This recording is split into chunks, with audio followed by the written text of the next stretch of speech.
If a volcano were to erupt with a volcanic explosivity index, or VEI of 8, it would be catastrophic.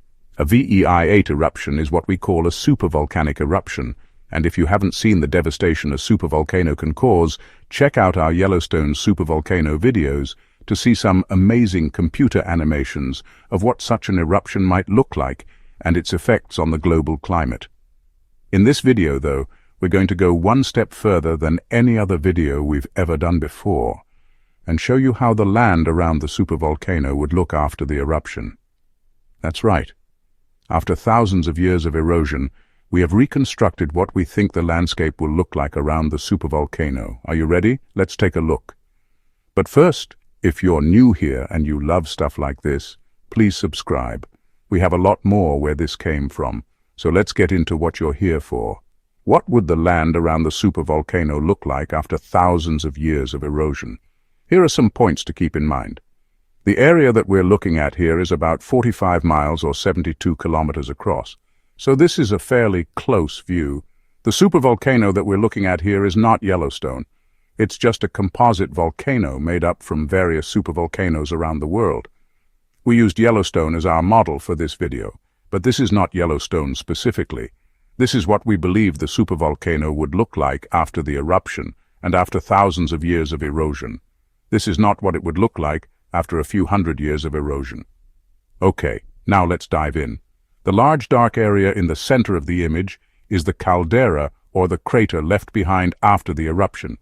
As we mentioned in our previous videos, the area of the crater will likely be filled in by water and become a lake. But for the sake of this video, we wanted to show you what the crater would look like before it filled with water.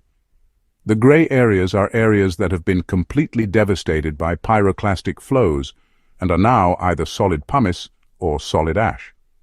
Pumice is formed when gas bubbles in magma or lava solidify in place. Pyroclastic flows, which are fast-moving avalanches of hot gas and volcanic matter, will often leave behind layers of solidified pumice. Depending on the composition of the magma, pumice can be very light and very porous. Some pumice is even light enough to float. So while the gray areas in this image may appear to be hard rock, they would likely be light enough that they could be moved around by flowing water or even large waves. Keep in mind that these gray areas are only a small part of what was erupted. There would be hundreds of cubic kilometers of material ejected during the eruption. These materials would extend far past the edges of the caldera and would cover huge areas around the volcano. The lighter colored areas are areas that experienced less severe pyroclastic flows. In these areas, ash mixed with water to form a mud called debris flow. Debris flows are very thick and can travel great distances down river valleys. The debris flows would quickly turn rivers into lakes and the lakes into swamps. If you've ever been to Mount St. Helens National Volcanic Monument, you might have hiked the Johnston Ridge Observatory Trail.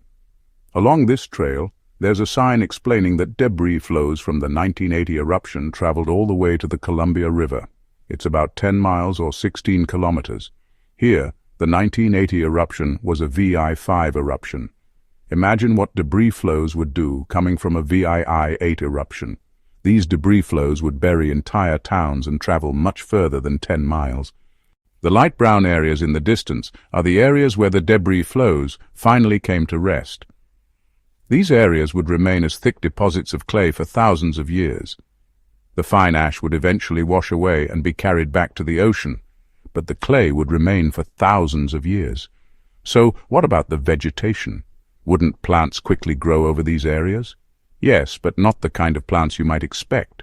The tops of the mountains would be the last areas to receive ash and pumice. So these areas would likely be the first to recover. Conifers would probably be the first trees to appear, followed by deciduous trees. Areas closer to the center of the eruption would receive the worst of the pumice and ash, so these areas would likely be the last to recover. Much of the debris flow would come to rest in the lowlands.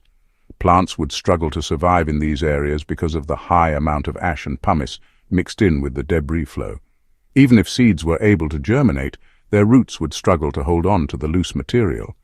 These areas would likely become swamps, or maybe even dry deserts, depending on the amount of water available. So yes, plants would grow, but it would take hundreds or thousands of years, and it wouldn't be the lush forests we're used to seeing today. What about animals? Large animals would likely be unable to cross the obstacles created by the eruption. So animals would likely repopulate the area from small mammals and insects working their way up to larger animals. Birds would likely be the first large animals to return, followed by smaller mammals. Larger mammals would likely return several thousand years after the initial eruption. Humans would likely return within a few hundred years and begin the long process of rebuilding their lives.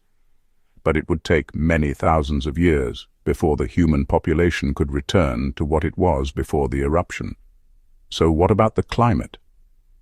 A supervolcano eruption would block the sun, just like a large asteroid impact. But unlike an asteroid impact, the ash and aerosols would eventually make their way back to the surface of the Earth.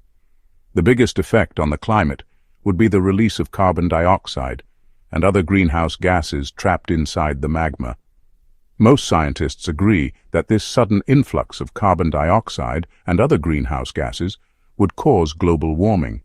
But how much warming would occur is still up for debate. Some scientists say that temperatures would rise as much as 2 degrees Celsius or 3.6 degrees Fahrenheit for several decades. Other scientists say that temperatures would only rise by a fraction of a degree. Regardless, the timing of the warming would be bad, since food supplies would likely be severely disrupted by the eruption. The combination of global warming and food shortages could lead to major changes in weather patterns and severe famines. We hope you enjoyed this video and learned something new. What do you think the world would be like after a supervolcanic eruption? Share your thoughts below. If you're interested in learning more about volcanoes and other cool science topics, make sure to check out our other videos.